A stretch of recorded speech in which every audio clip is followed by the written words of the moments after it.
আমি একটি কবিতা পাঠ করতেছি মা নিয়ে। কবিতাটি আমার লেখা, আমি প্রায় 600 মতো করতে লিখছি আর কি, আপনাদের দোয়ার আশীর্বাদে।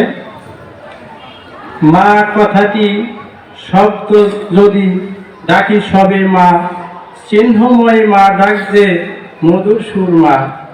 মা আমার আলোর দিশারি, প্রথম শিক্ষা গুরু।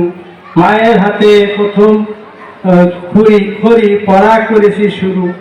মায়ের চিহ্ন ছায়া তলে আমার ছিল সুখ। মা ছাড়া আমার জীবনে নেমে আসে দুঃখ। চিহ্নময়ী মা যে আমার হাতে জাদু মাখা, দুঃখ ক্লান্তি দূরে যায় রাখলে বুকে মাথা।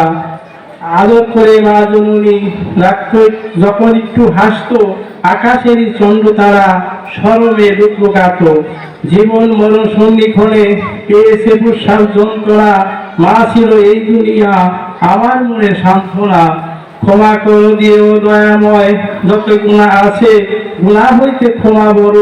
লেখা কিতাবের বিষে দিয়েছে মুখে অমৃত সুরা, মায়ের বুকের দুধ।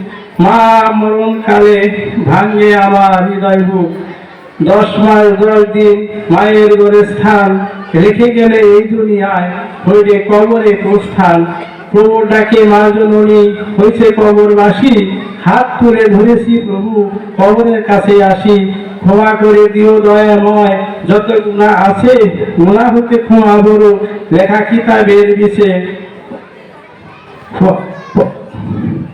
গৌরাজাব কবর হতে ওহে দয়াল প্রভু, ভেস্ত দ্বার খুলে দিও আশা রেখেছি প্রভু।